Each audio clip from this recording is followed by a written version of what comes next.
And a question that I've got to ask you is, when you were on tour, doesn't matter which decade it was, are there any memorable moments that you could tell us about? Any secrets? No, there's no secrets. No secrets. I mean, the time that I had with Hollies, with the Hollies, all the hits that we had, as you quite rightly said, and being able to go to America for the first time, I think that was about 64, 66, and seeing that New York actually looked the same as it did in the movies.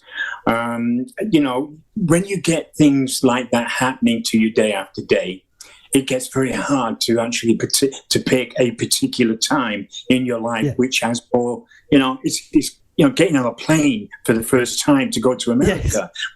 For me, it was like, it was the first time. And I don't know, I think being able to go to America and meeting the people that I idolized very much so, and coming in across them, like Chuck Berry and, and Little, and it was, meeting those people in reality is always, wow, who's this? There he is.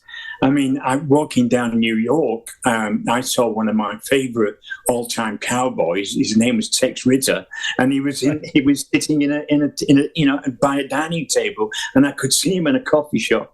And I had to go in and say, Tex, it's really nice to meet you. I love High Noon like you wouldn't believe. And he went, and did his twang. But, great. Things like that happened all the time. I mean, there was one particular time in Los Angeles where I was in a hotel called the Knickerbocker Hotel. And this doesn't happen to everybody in their lifetime, I'll tell you. But, when we used to go to the afternoon pictures, the ABC, we are the Ovaltines. Used to show all these, like Abbott and Costello, all these things and that. Yes. And I got into a lift and went down to the next floor, which opened, and the door opened, and it was the Three Stooges stood in front of me. Excellent.